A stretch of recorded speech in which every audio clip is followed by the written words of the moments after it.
Over here in my small garden, I have a couple other varieties, and these are more than 7 feet tall. They're reaching up to my window, but they're doing very well.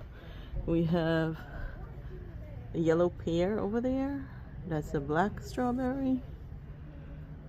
I can't remember all of the varieties that I have. And I had great white, orange variety,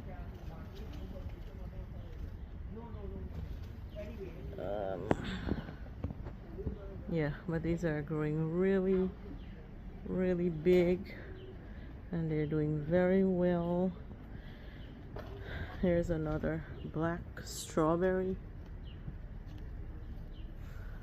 and as you can see, in this 10-gallon grow bag there are 3 tomato plants.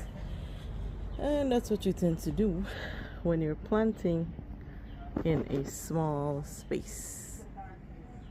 So that's my tomatoes. Alright, that's it for today. I'll see you guys later. Remember to subscribe. Alright, bye.